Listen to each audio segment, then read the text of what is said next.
episode, we are talking about storyboarding. What is storyboarding? What do you know? What do you got? So really, we're talking about thumbnails. Them little scribble doodles you do, and they later become the actual pages. I'm going to start off with, not everybody does storyboarding. If you're the artist, you don't have to do storyboarding, but it can be helpful in a lot of different ways. So let's get into the video. So this is really about sloppy art.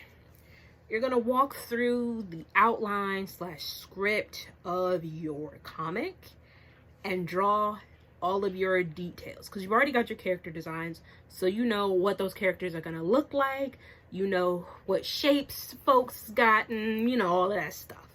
And that's really cool because now you can do simple art, which will help you with your your drawing process better. I'm always burping. I don't know what it is. Am I nervous? Is it nervous gas? I'm sorry. TMI. Cut the cameras.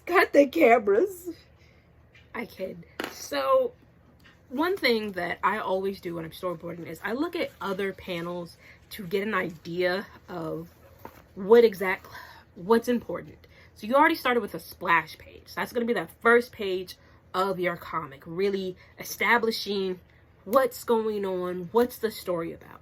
And then sequentially, you want to start with I always like to start with a big panel first. So a big panel is going to set the scene, establish the shot, you draw the background. Then after that, you can kind of mix and match, play with it. You can reuse the same background over and over again.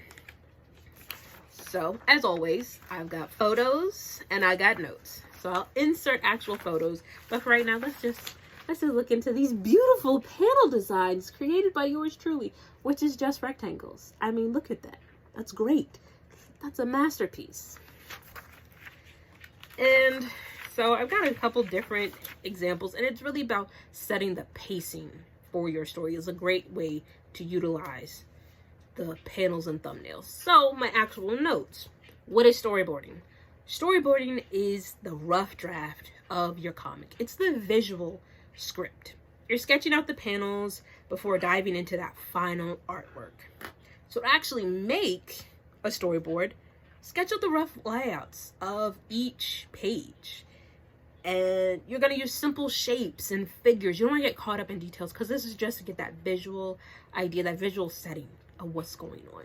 Now me, I can't do the basics. I can't. When I'm working on Pug and Cat, when I'm working on The Noodle Kid, when I'm working on any comic, I realized that it's just like script writing. The more I draw, when it goes time to, start digitizing, inking, Procreate, my software usage, it's less work. More work now is less work later. Okay, you get me? And so those are just kind of what I really focus on is composition, where the characters go, what panel is actually going to fit to the scene of the story.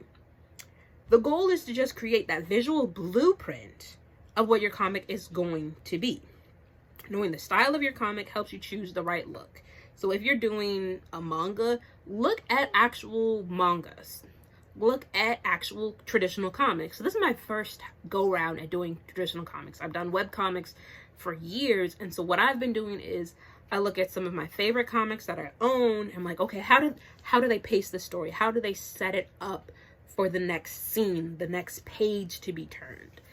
And that helps me really design what I'm looking for next. And then I have this really cool guidebook that I got for my kids. Wait for it. I picked up this adorable thing at the Dollar Tree. And what I love to use it for, because this is amazing, and this right here, I imagine that my comic is on pages like this to help me visualize what dialogue would go here, what picture would go here, what goes where. And sometimes that works, and then sometimes it's a good starting point to have a reference.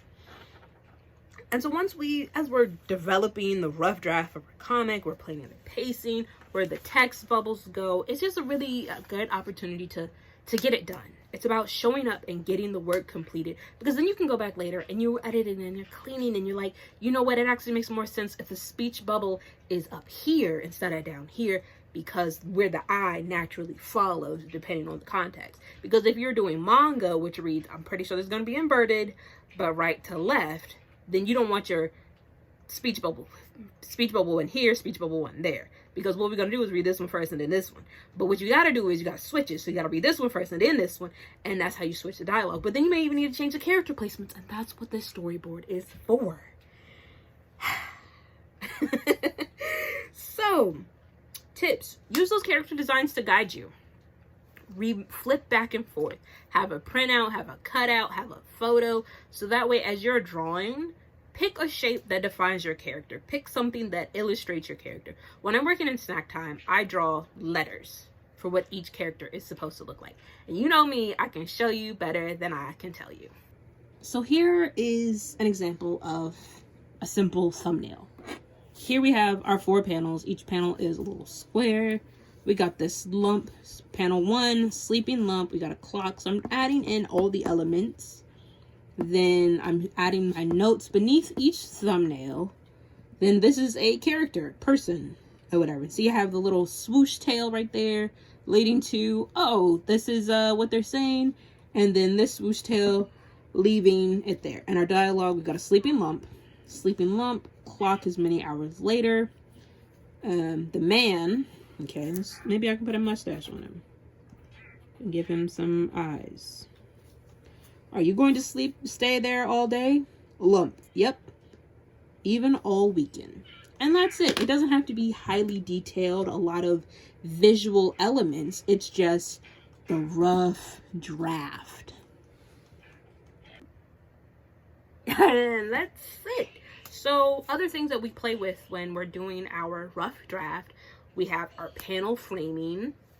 You know, what's going to be the perfect panel for the perfect shot. Different angles meet different needs. So where does think of your panels as the camera, okay? Where's that shot? Use your viewfinder. You know, are you close in? Are you know, and that's going to help with your story. So you can play with different camera angles because it's all in pencil. You know, these are the penciling. So you're turning your character into an actor with our different angles. You can add the symbolism of different angles to convey foreshadowing. You know, the first panel is that wide shot I was talking about, establishing the background, the scenery, the part of the story that just kind of sets the tone, sets the mood.